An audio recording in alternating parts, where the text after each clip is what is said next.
a lot of people thinks she is a Chinese spy. Why?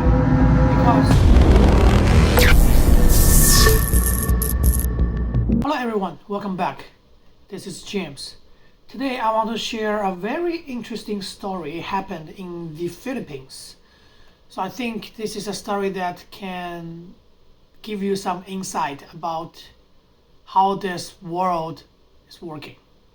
So let's start the story back to 2022.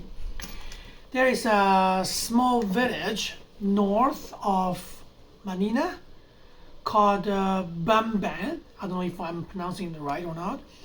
They were trying to do their election, getting their mayors.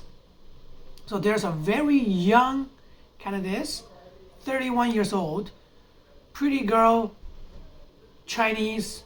Her name is Alice Guo.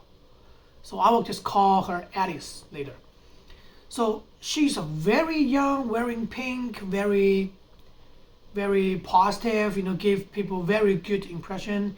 And then finally she got the position. She became the mayor of that little town. And then she's the first female mayor of the town. So during the election, people were so happy with her. She was giving great, speeches, and then she just seems like everybody loved her so much. Okay, but also people were asking, you are so young, where do you have the money to run this campaign, Her answer at the time was her family used to run a pig farm, and then she got the money from the family to support her to do this mayor campaign, right?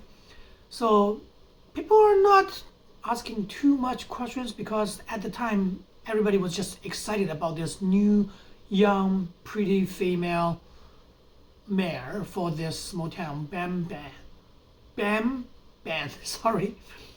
So and then this story becomes a little bit tricky because people find out she has some connections with lots of Chinese businessmen.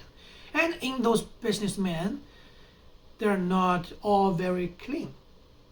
So, small town, after election, everything goes well, step by step, everybody's enjoying their life, in the Philippines, weather is good, warm, people are chill. Until 2024, something happened. February 2024, someone from Vietnam ran away from a company and then asked for help. And then police trying to help this Vietnamese citizen, and then do some investigating. And then find out in this big, huge building, there is a scam center. So the building, the business is actually legal because they have a license for doing online gambling. So if you don't know, a lot of online gambling, their company base is in the Philippines because of the country policy at the time. So this company got a license to do online gambling, to do those, but they secretly turned it to be a scam center. People are there doing lots of scamming things. And then just like before, like Myanmar, like Thailand, there are lots of people who were kidnapped to the Philippines, and then they were trapped into the scam center. They live in the dormitory. Actually, I just think they're living in the prison. And then they're forced to do a lot of work. So 2024 February, someone escaped, and then this case finally got to be known by public. And then this building, this scam center is very close to where the young mayor's office, where she works. And then more investigating, people find out that, this building is located on a property used to be owned by this mayor. Isn't that coincidence?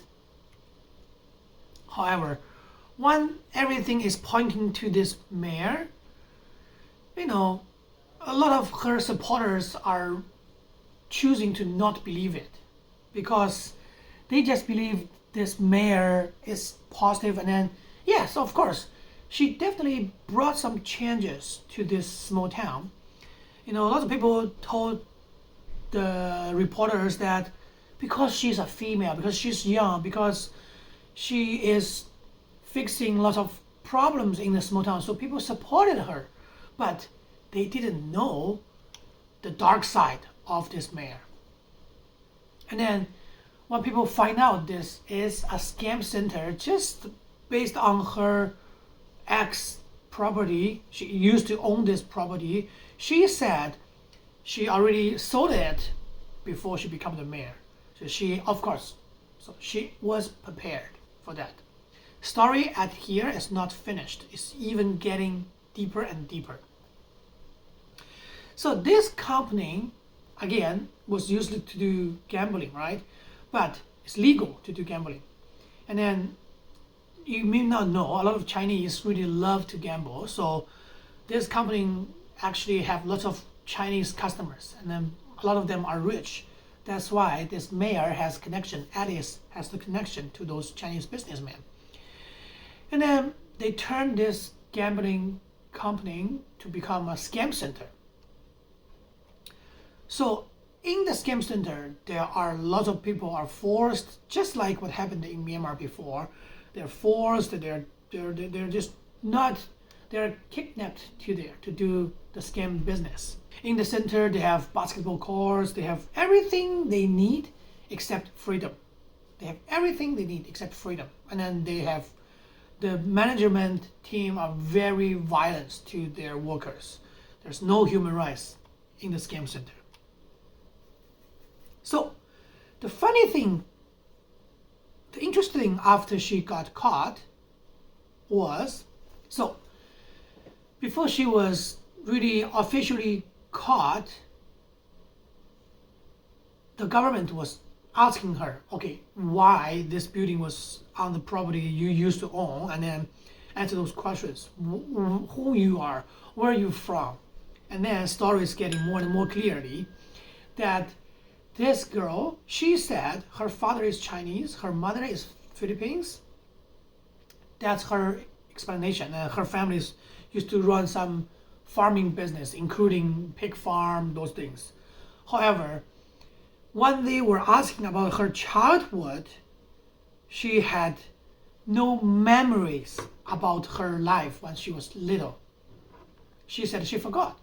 She said that she only remembered that she used to live on the countryside, but she doesn't remember where it was. Isn't that funny? So the media gave her a nickname that the forgettable girl. She is the one who has no good memories. So she was answering a lot of questions, and then because her answer was not that strong, so she was officially arrested. More investigation was coming. So then find out that she was helping a lot of people doing money laundering. Okay? So not only the local Philippine government, even the Singapore government find out there are some people doing money laundering in Singapore also related to her in Philippines. So they are doing money laundering all over Asia, different countries. And then the interesting part happened. A lot of people thinks she is a Chinese spy. Why? Because she has a big chance that she has Chinese citizenship, which if that's confirmed, she should not never become a mayor in the Philippines. And also, if she is a Chinese citizen, she can't have dual citizenship based on the Chinese law. So if she is Chinese and Philippines, then she should not, she's just illegal in both China and the Philippines. And then people were thinking, like, who is this girl? Then people were really trying to figure out who she is. then more investigating is going on. So by the early 2000, her fingerprints matches someone who landed in Philippines from China, like a Chinese girl's fingerprints totally match. So that can prove that she was actually born in China, raised up in China, but immigrated to the Philippines from China. That's why the fingerprints matches. So more questions are out. Is she a spy from China? Because she is so related to lots of big Chinese businessmen, and if just like what they said, if she has Chinese citizenship, I think a big chance that she also will have some relationship with the Chinese government. So this story right now is still going on. The Philippines government is still doing investigation. So we want to know more and more details. If you know more things, more information about this case, you can let me know. And then if you have any thoughts, please leave your comment. In this case, we will keep watching this case, and then we will keep updating about this story. So what do you think? Leave your comment. Let's talk about that. Thank you for watching.